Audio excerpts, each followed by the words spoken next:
توفیق نہ ملی مجھ کو ایک وقت کی نماز کی اور چپ ہو گیا مؤذن اذان کہتے کہتے، یہ سن کر وہ چپ ہو گیا، اس بات یوں لگا وہ رک گیا مجھے حیوان کہتے کہتے۔ آج ہم یہ سوچتے ہیں کہ ہم نے چند محفلیں سجا لی اور یہی ہماری نجات کا ذریعہ ہے۔ غوث پاک رضی اللہ تعالی عنہ کی یہ محفل ہے۔ ضرورت اس بات کی ہے کہ ہم جب بھی غوث پاک کی محفل کریں تو زیادہ سے زیادہ ہم ان کے فرمان پر عمل کرنے کی کوشش کریں۔ اگر اپنی زندگی کے نجات کا ذریعہ بننا ہے تو ہمیں غوث پاک رضی اللہ تعالی عنہ کے فرمان اور ان کے بتائے ہوئے راستے پر عمل کرنے کی ضرورت ہے۔ حضرت غوث اعظم رضی اللہ تعالی عنہ کے صاحبزادوں میں ایک صاحبزادہ، آپ نے شاید نام سنا ہوگا، جس کا نام سید محمد قادری بغدادی امجھری رضی اللہ تعالی عنہ۔ کیا شان ہے محمد قادری کی! غوث پاک رضی اللہ تعالی عنہ کی اولادوں میں ہے۔ اگر آپ کبھی داؤد نگر گئے ہوں گے تو داؤد نگر سے متصل 20 کلومیٹر پر امجھر شریف ایک درگاہ ہے، اور اس درگاہ میں آرام فرمانے والے شخصیت اور اس کی ذات کوئی معمولی ذات نہیں، زمانہ اسے سید محمد قادری بغدادی امجھری رضی اللہ تعالی عنہ کے نام سے جانتی اور پہچانتی ہے۔ شان کیا ہے، یہ اللہ والے لوگوں کا مقام کیا ہے۔ ایک شخص آپ کی بارگاہ میں آ گیا، حضور میں بڑا غریب ہوں، کیا کہوں، زندگی گزارنے کا ساز و سامان موجود نہیں ہے۔ حضرت سید محمد قادری بغدادی امجھری رضی اللہ تعالی عنہ نے زمین سے ایک مشت مٹی اٹھائی اور اس مٹی پر نظر ڈالی تو اچانک وہ مٹی سونے میں تبدیل ہو جاتی ہے۔ یہ شان ہے اللہ والوں کی کہ اگر ایک مٹی پر نظر ڈالے تو اسے سونا بنا کر رکھ دیتے تھے۔ تو پھر مجھے کہنے دو نگاہ بڑی میں وہ تاثیر دیکھی، بدلتی ہزاروں کی تقدیر دیکھی کہ حضرت سید محمد قادری بغدادی رضی اللہ تعالی عنہ ایک مرتبہ کا واقعہ کچھ اس طرح ہوا کہ آپ ایک راستے سے جا رہے تھے کہ راستے میں چند قبرستان پڑے۔ سید محمد قادری بغدادی امجھری رضی اللہ تعالی عنہ قبرستان پر نظر پڑی تو اچانک مسکرانے لگے قبر کو دیکھ کر۔ تھوڑی دیر کے بعد رونے لگے، زاروں قطار رونے لگے۔ ایک شخص نے پوچھا، حضور کیا بات ہے؟ یہی قبر کو دیکھ کر چند قبریں موجود ہیں، کچھ قبروں کو دیکھ کر آپ مسکراتے ہیں اور کچھ قبروں کو دیکھ کر آپ رونے لگتے ہیں، آخر وجہ کیا ہے؟ ان قبروں کو دیکھ کر کیا رونے کی وجہ ہے اور ہنسنے کی وجہ کیا ہے؟ سید محمد قادری امجھری بغدادی رضی اللہ تعالی عنہ ارشاد فرماتے ہیں کہ رسول پاک صلی اللہ تعالی علیہ وسلم نے ارشاد فرمایا، القبر روضۃ من ریاض الجنہ، او کما قال کہ قبر جنت کی تیاریوں میں سے تیاری ہے کہ جو شخص عمل کی دنیا میں کامیاب ہو کر جائے گا تو یہ منزلیں اس کے لیے آسان کی منزل ہوں گی، لیکن جو شخص عمل کی دنیا میں ناکام ہو کر رہ جائے گا، نافرمانیوں میں اپنی زندگی گزارے گا، تو وہ شخص اس قبر کی منزل کو پار نہ کر سکے گا۔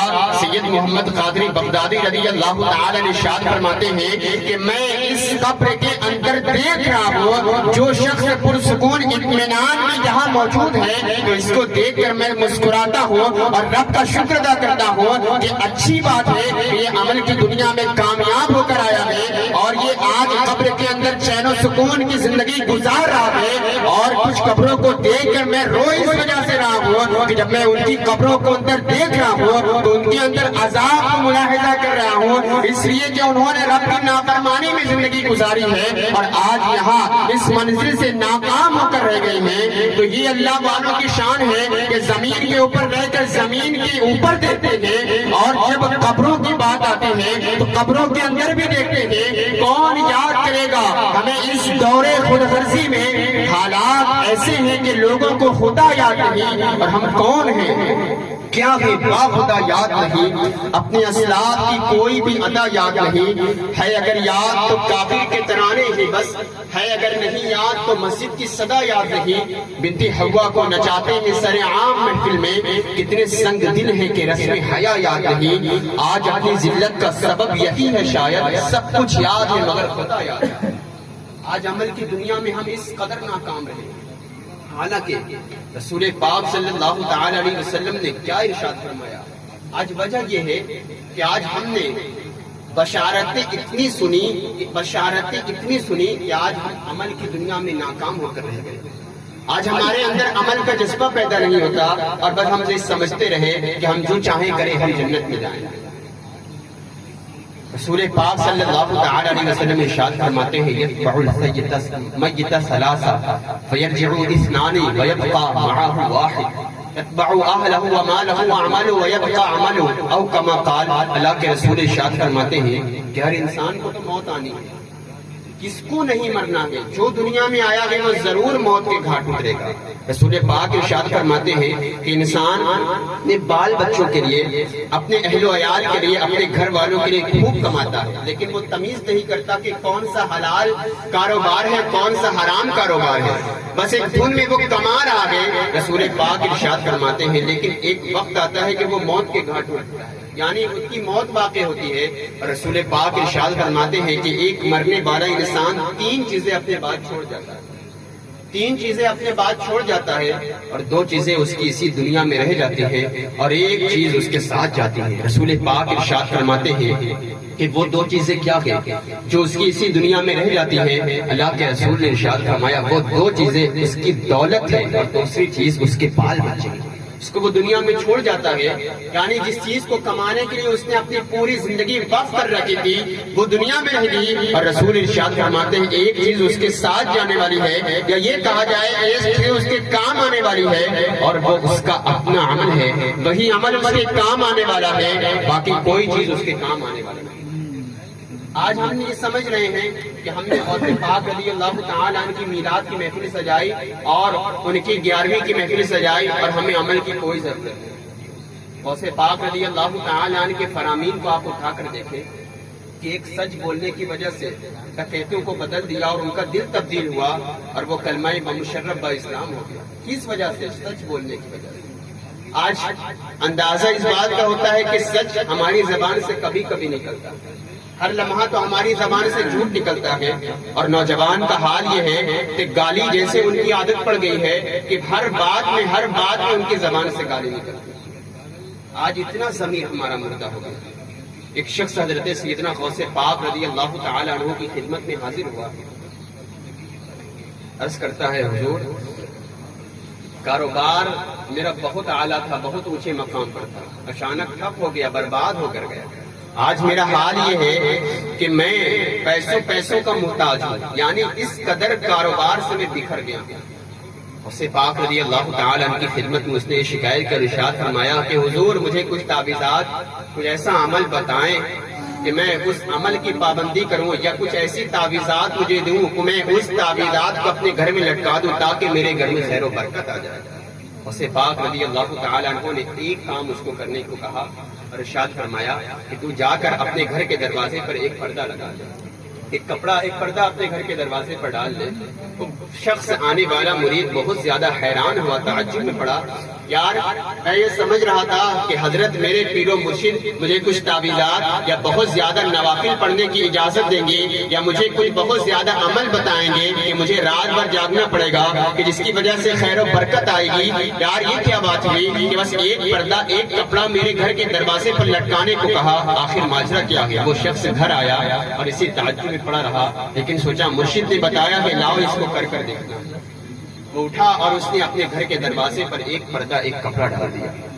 چند دنوں کے بعد ہفتے گزرے، مہینے گزرے کہ اس کے گھر میں خیر و برکت ہونے لگی اور اس کا کاروبار دھیرے دھیرے کرتے بہت زیادہ اونچے مقام پر.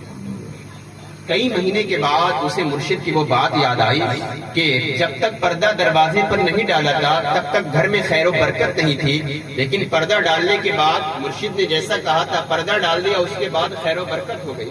یقیناً اس پردے میں کچھ نہ کچھ ضرور مرشد نے چھپایا ہے.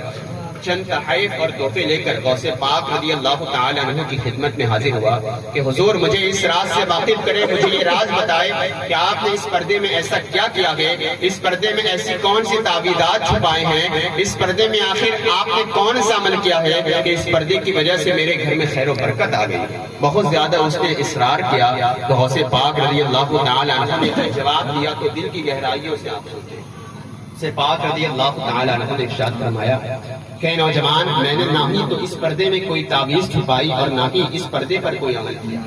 تیرا گھر ایک روڈ کنارے یعنی ایک روڈ کے سائڈ تھا اور آتے جاتے جتنے لوگ تیرے گھر کے پاس سے جاتے تھے اس کی نظر تیرے گھر کے اندر پڑتی.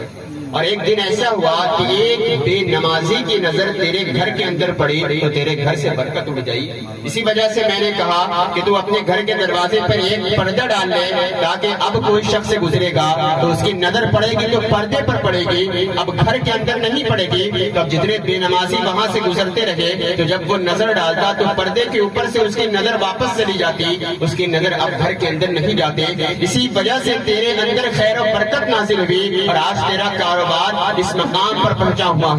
آپ ذرا اندازہ کریں کہ اگر ایک بے نمازی کی نظر کاروبار پر پڑے تو کاروبار سے برکت اڑ جاتی ہے, اور جس گھر میں درجنوں بے نمازی پہلے ہی سے موجود رہیں تو پھر اس گھر کے کاروبار کا کیا حال, اس گھر کے کاروبار کا کیا حال ہوگا. تو پھر ہم دوڑتے ہیں کسی حضرت کے پاس, حضور کسی نے دعا کرا دیجئے, کسی نے بد دعا, کسی نے جادو, کسی نے یہ کرایا, کسی نے وہ کرایا.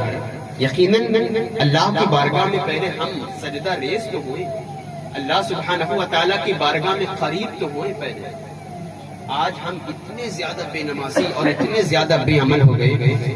رسول پاک ارشاد فرماتے ہیں کہ جب کوئی بندہ ایک گناہ کرتا ہے تو اس کے دل پر ایک کالا دھبا یعنی ایک بندی, ایک اسٹاپ پڑتا ہے. رسول ارشاد فرماتے ہیں کہ وہ اس گناہ کرنے کے بعد توبہ کر لیتا ہے تو اس کے دل کا وہ کالا دھبا دور ہو جاتا ہے. آگے رسول پاک ارشاد فرماتے ہیں کہ بندہ گناہ کے بعد توبہ نہیں کرتا, یعنی گناہ کرتا ہے, پھر گناہ کرتا ہے, پھر گناہ کرتا ہے, وہ دھبا, وہ کالا داغ اور زیادہ بڑھتا ہے. حتیٰ کہ ایک ایسا مقام آتا ہے کہ گناہ کرتے کرتے کرتے کرتے اس کا پورا دل کالا پڑ جاتا ہے, یعنی وہ سیاہ داغ, وہ کالا دھبا پورے دل کے ارد گرد پھیل جاتا ہے. رسول ارشاد فرماتے ہیں کہ جب بندہ اس کیفیت میں اور اس حالت میں پہنچ جاتا ہے تو پھر وہ بھول جاتا ہے کہ گناہ کیا ہے, نیکی کیا ہے.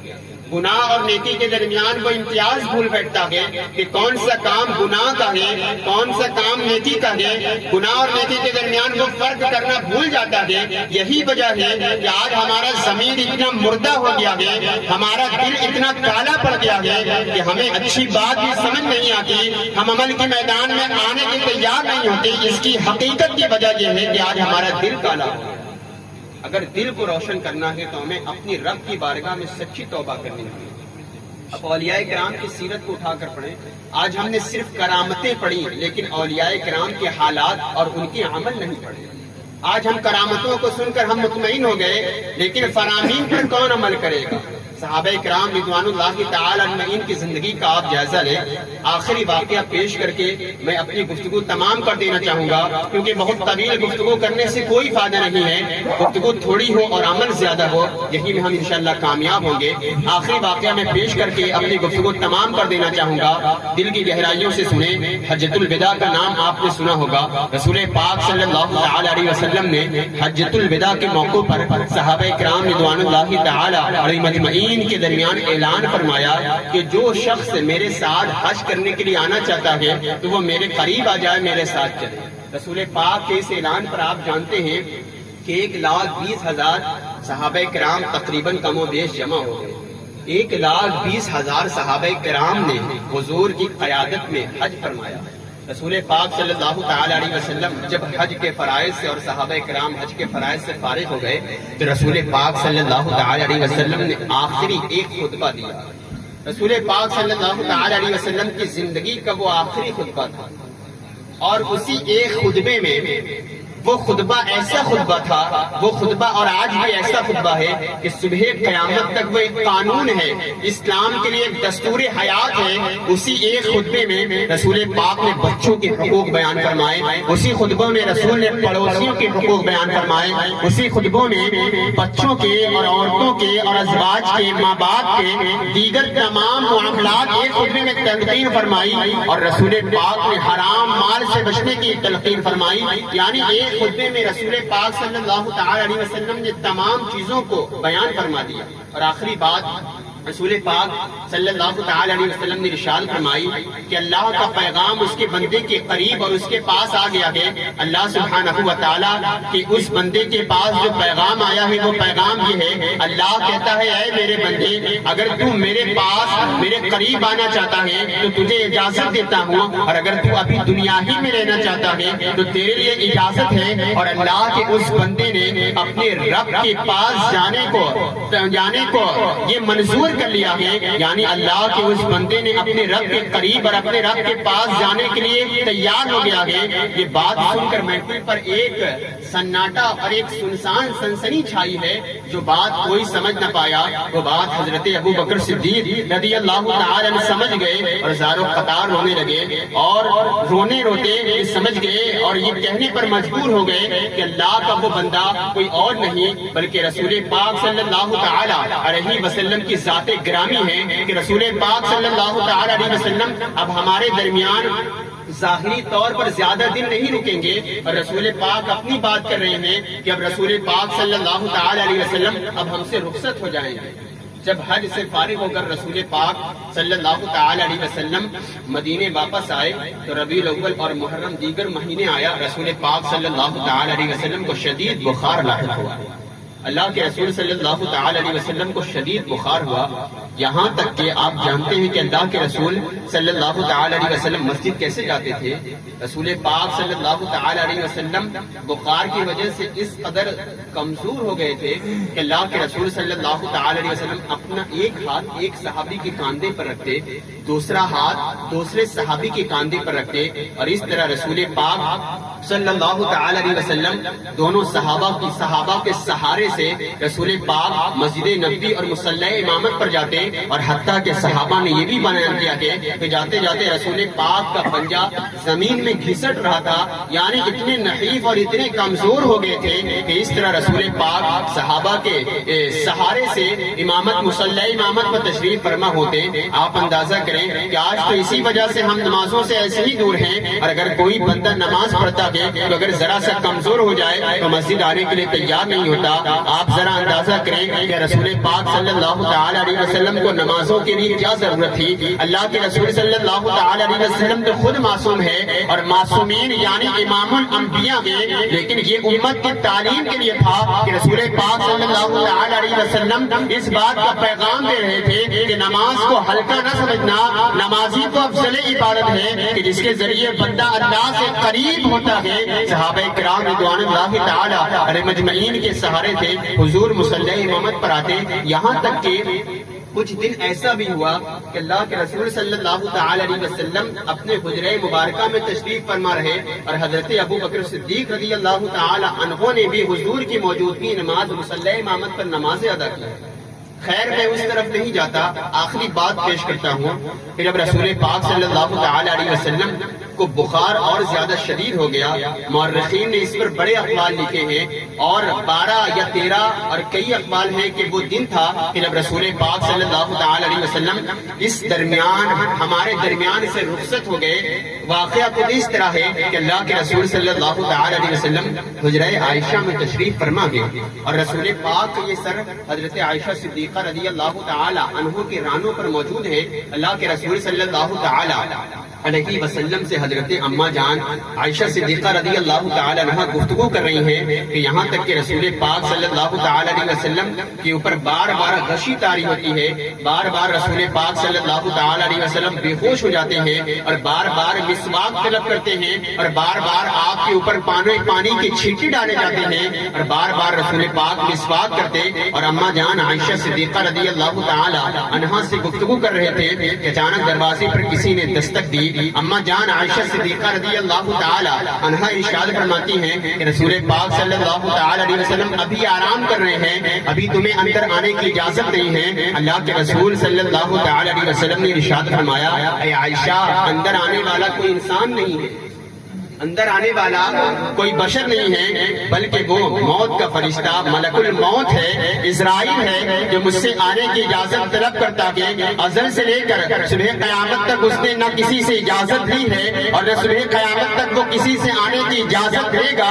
میں امام الانبیاء ہوں، رب کا محبوب ہوں، اسی وجہ سے وہ آنے کی اجازت طلب کرتا ہے کہ یا رسول اللہ میں اندر آنے کی اجازت چاہتا ہوں۔ رسول پاک نے اندر آنے کی اجازت دی۔ حضرت ملک الموت اسرائیل علیہ السلام اندر آتے ہیں، اللہ کے رسول صلی اللہ تعالی علیہ وسلم تشریف فرما گئے، اور ایک بات رسول پاک صلی اللہ تعالی علیہ وسلم نے اسرائیل سے کہی، اے اسرائیل، اے ملک الموت، یہ جو موت کی سختی ہے، یہ جو موت کا درد ہے، کیا اس درد سے میری امت کو بھی گزرنا پڑے گا؟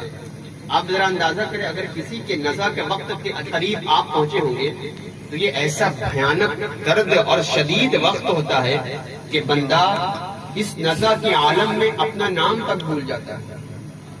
کئی تو ایسے ہیں کہ اپنے رشتہ داروں کو بھول جاتے ہیں, اسے اپنا بھی ہوش نہیں رہتا. اور بعض جگہ تو ایسا بھی ہوتا ہے کہ کلمہ پڑھایا جاتا ہے تو زبان پر کلمہ نہیں آتا, اس طرح زبانیں بند ہو جاتی ہیں. یہ ایسا شدید درد اور نزا کا ایسا وقت ہے. اللہ کے رسول نے ایک بات ارشاد فرمایا, اے اسرائیل یہ جو نزا کا وقت ہے, موت کی سختی ہے, کیا اس موت کی سختی سے میری امت کو بھی گزرنا پڑے گا؟ حضرت اسرائیل علیہ السلام نے ارشاد فرمایا, یا رسول اللہ یہ موت کی سختی اللہ نے ہر ایک کے لیے بنائی ہے.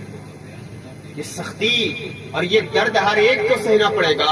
یہ سن کر رسول پاک صلی اللہ تعالی علیہ وسلم کی آنکھوں سے زار و قطار آنسوؤں کی برسات ہونے لگی.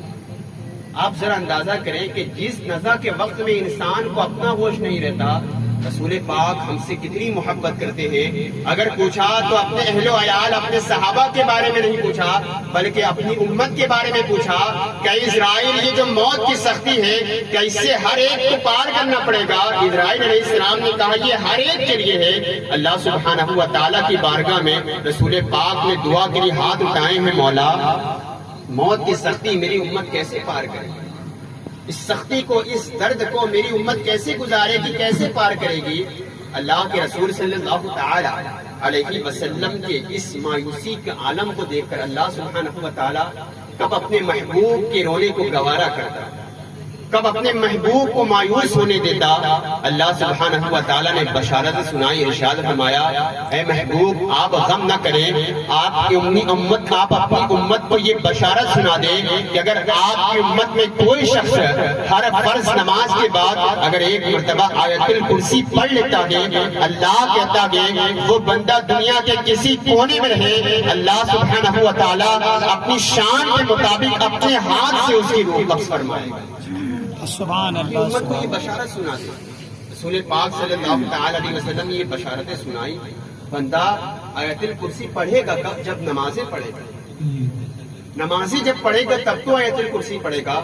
رسول پاک صلی اللہ تعالی علیہ وسلم نے تمام صحابہ کو وصیت فرمائی اور دیگر نصیحت ارشاد فرمائی, یہاں تک کہ اما جان عائشہ صدیقہ رضی اللہ تعالی عنہ کے ران پر حضور لیٹے ہوئے تھے, آپ کا سر مبارک اما جان عائشہ کے رانوں پر تھا کہ حضور گفتگو کرتے کرتے اچانک رسول پاک صلی اللہ تعالی علیہ وسلم خاموش ہو گئے اور اس طرح آپ کی روح قبض سے پرواز کر گئی کہ دروازے پر حضرت ابو بکر صدیق رضی اللہ تعالی اندر آتے ہیں. رسول پاک صلی اللہ تعالی علیہ وسلم کو اس طرح خاموش دیکھ کر انا للہ و انا الیہ راجعون کی صدا بلند کی. حضرت ابو بکر صدیق رضی اللہ تعالی عنہ کے اس کلام پر اما جان عائشہ صدیقہ رضی اللہ تعالی عنہا نے ارشاد فرمایا, اے میرے والد گرامی آپ اس طرح کے الفاظ کیوں اپنی زبان سے نکالتے ہیں؟ حضرت ابو بکر نے کہا, اے بیٹی عائشہ آپ کے رفیق محترم اور ہم سب کے سرتاج آقا کریم صلی اللہ تعالی علیہ وسلم اب ہم سے رخصت ہو گئی, وہ آفتاب رسالت اب ہمیشہ کے لیے ہمارے درمیان سے روپوش ہو گیا ہے. حضرت ابو بکر صدیق رضی اللہ تعالی عنہ زار و قطار رو رہے ہیں اور اما جان عائشہ صدیقہ رضی اللہ تعالی عنہ بھی رو رہے ہیں, اور حضرت فاطمہ کو کہتی ہے کہ آج سے زیادہ کٹھن دن, یعنی آج میرے والد گرامی کے وصال پر, یعنی اس سے زیادہ مشکل دن فاطمہ پر کبھی نہیں گزرا. صحابہ کرام میں الگ ہنگامہ ہے, سارے صحابہ زار و قطار ہو رہے ہیں. حضرت سیدنا عثمان غنی رضی اللہ تعالی عنہ کا تو یہ حال تھا کہ جب کوئی آپ کو بٹھاتا تو آپ بیٹھتے نہیں, جب کوئی آپ کو اٹھاتا تو آپ اٹھنے کے لیے تیار نہیں تھے, یعنی روتے روتے اتنے زیادہ کمزور ہو گئے تھے کہ کوئی بٹھاتا تو بیٹھ نہیں پاتے, کوئی اٹھاتا تو اٹھتے نہیں. اور آپ جانتے ہیں حضرت عمر فاروق اعظم رضی اللہ تعالی عنہ کا کیا حال تھا. حضرت عمر فاروق اعظم رضی اللہ تعالی عنہ ننگی تلوار لے کر مدینے کی گلیوں میں ٹہلتے تھے اور کہتے تھے, خبردار اگر کسی نے کہا کہ محمد عربی کا انتقال ہو گیا ہے, یہ تلوار سے عمر کی بچ نہیں پائے گا, عمر اس تلوار سے اس کو قتل کر ڈالے گا. میں کہنا چاہوں گا کہ آج کیسے لوگ ہیں کہ جو نبی کو معاذ اللہ مردہ کہتے ہیں اور کہتے ہیں معاذ اللہ نبی مر کر مٹی چلے گئے. میں کہتا ہوں اگر عمر کے دور میں ہوتے تو حضرت عمر کی تلوار سے بچ بخش نہ پاتے۔ عمر کہتے ہیں خبردار اگر کسی نے کہہ دیا کہ میرے محبوب نبی کا انتقال ہوا ہے، یہ عمر اپنی تلوار سے اس کی گردن الگ کر کے رکھ دے گا۔ میرے رسول انتقال نہیں کیے ہیں بلکہ وہ اللہ سے ملنے کے لیے، ملاقات کے لیے گئے ہیں، واپس ضرور آئیں گے۔ خوش نصیب وہ صحابی ہیں کہ جو رسول پاک صلی اللہ تعالی علیہ وسلم کی قبر انور میں اتارتے ہیں۔ رسول پاک صلی اللہ تعالی علیہ وسلم کا جنازہ 2 دن کے لیے رکھا گیا۔ سوموار کے دن آپ کا انتقال اور آپ پردہ فرمائے تھے، اور منگل اور بدھ کے دن تک آپ کا جنازہ رکھا گیا۔ رسول پاک صلی اللہ تعالی علیہ وسلم کو جب قبر میں حجرہ عائشہ میں اتارا جانے لگا، حضرت عباس رضی اللہ تعالی اور حضرت علی رضی اللہ تعالی کریم، حضرت علی کرم اللہ تعالی وجہ الکریم تشریف فرما گئے، اور صحابہ کرام کا ایک ہجوم ہے، صحابہ ساروں قطار ہو رہے ہیں۔ وہ دن ایسا دن تھا کہ مدینے کی عورتیں، مدینے کے بچے، مدینے کے بوڑھے ضعیف، ہر انسان کی آنکھوں میں آنسو کے اثرات نکل رہے تھے۔ ایسا لگ رہا تھا کہ آج مدینے کے در و دیوار سے رونے کی آواز آ رہی ہے۔ رسول پاک صلی اللہ تعالی علیہ وسلم ہمارے درمیان سے رخصت ہو گئے۔ حضرت عباس رضی اللہ تعالی عنہ ارشاد فرماتے ہیں کہ جب رسول پاک صلی اللہ تعالی علیہ وسلم کو حجرہ عائشہ میں یعنی قبر کے اندر رکھ دیا گیا، تو میں نے سوچا کہ ایک آخری نظر کپڑا ہٹا کر رسول کو دیکھ لوں کہ اب آج کے بعد رسول پاک صلی اللہ تعالی علیہ وسلم کو کوئی نہیں دیکھ پائے گا۔ رسول پاک صلی اللہ تعالی علیہ وسلم کا وہ چہرہ زیبا، ایک آخری نظر۔ صحابہ کرام کا ہجوم ہے، لاکھوں کی تعداد میں صحابہ تشریف فرما گئے۔ حضرت عباس کہتے ہیں ایک آخری نظر دیکھ لو۔ حضرت عباس رضی اللہ تعالیٰ عنہ کہتے ہیں کہ میں نے جیسے ہی کپڑا رسول کے چہرے انور سے ہٹایا تو اللہ کے رسول صلی اللہ تعالیٰ علیہ وسلم کے لب مبارک کھل رہے تھے۔ جیسے ہی کپڑا ہٹایا تو اللہ کے رسول کا لب کھل رہا تھا۔ حضرت عباس رضی اللہ تعالیٰ عنہ گویا کہتے ہیں کہ یہ منظر دیکھ کر میرے رونگٹے کھڑے ہو گئے کہ رسول پاک صلی اللہ تعالیٰ علیہ وسلم کے لب مبارک ہل رہے تھے۔ میں نے سوچا میں کان لگا کر سنوں کہ کون سے الفاظ نکلتے ہیں۔ حضرت عباس رضی اللہ تعالیٰ عنہ کہتے ہیں کہ میں نے اپنے کان کو حضور کے لب مبارک کے قریب کیا تو اندر سے یہ آواز آ رہی تھی، رب اغفر لی امتی فإنہم یعلمون، رب اغفر لی امتی فإنہم یعلمون، مولا میری امت کو بخش دے، یہ مجھے نہیں جانتے۔ اللہ اکبر یا رسول اللہ۔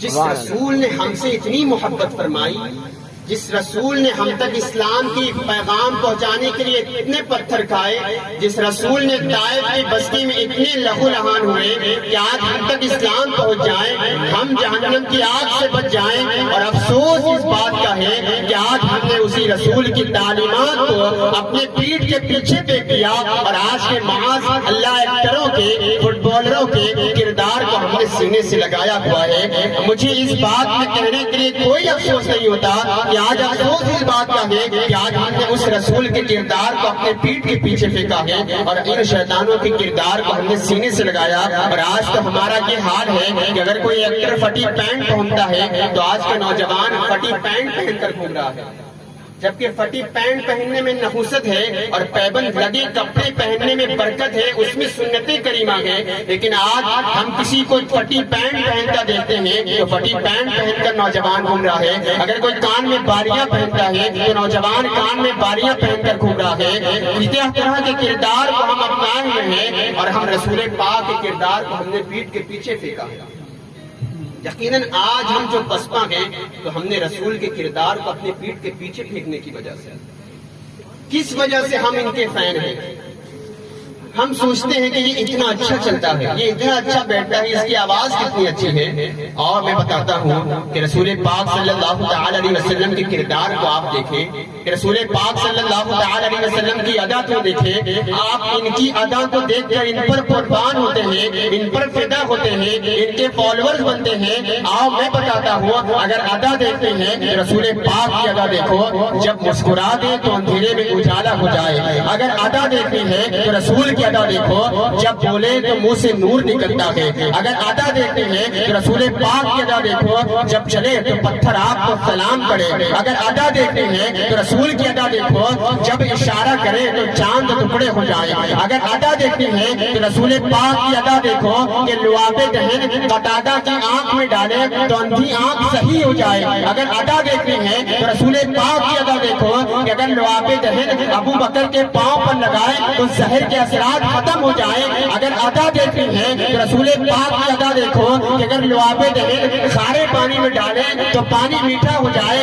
ضروری ہے کہ ہم اس رسول کے کردار کو اپنائیں، ان کے کردار پر عمل کریں. اس لیے کہ اقبال کہتے ہیں کہ محمد سے وفا تو نے تو ہم تیرے ہیں، یہ جہاں چیز ہے کیا نہ وہ قلم تیرے. سبحان اللہ، سبحان اللہ. ہمیں رسول پاک کی ادا پر اور ان کے بتائے ہوئے راستے پر عمل کرنے کی ضرورت ہے. صحیح معنوں میں محفل کا مقصد صرف لنگر کھانا اور فاتحہ کا مقصد نہیں ہوتا، بلکہ محفل کا مقاصد ہی یہی ہوتا ہے کہ ہم آئیں تو کچھ نہ کچھ سیکھ کر جائیں، اپنے قلب کو بدل کر جائیں. آپ اولیاء کرام رضوان اللہ تعالی علیہ مجمعین کی تعلیمات کو اٹھا کر دیکھیں کہ اولیاء کرام اسوہ حسنہ رسول پاک کی اسوہ پر عمل کرنے والے ہوتے ہیں، تب جا کے اللہ سبحانہ و تعالی ان کو وہ مقام عطا کرتا ہے. تو ضرورت اس بات کی ہے کہ ہم عمل کی دنیا میں آئیں.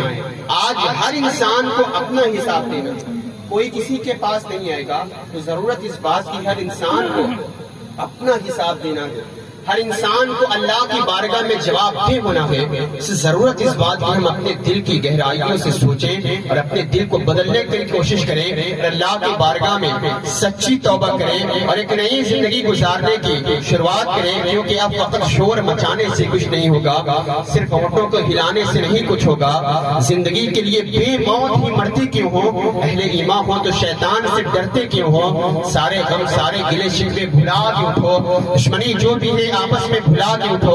اب اگر ایک نہ ہو پائے تو مٹ جاؤ گے، خشک پتوں کی طرح تم بھی بکھر جاؤ گے. خود کو پہچانو کہ تم لوگ وفا والے ہو، مصطفیٰ والے ہو، مومن ہو، خدا والے ہو. کفر دم توڑ کے ٹوٹی ہوئی شمشیر کے ساتھ تم اگر نکل آؤ نعرے تکبیر کے ساتھ. اپنے اسلام کی تاریخ الٹ کر دیکھو، اپنا گزرا ہوا ہر دور پلٹ کر دیکھو.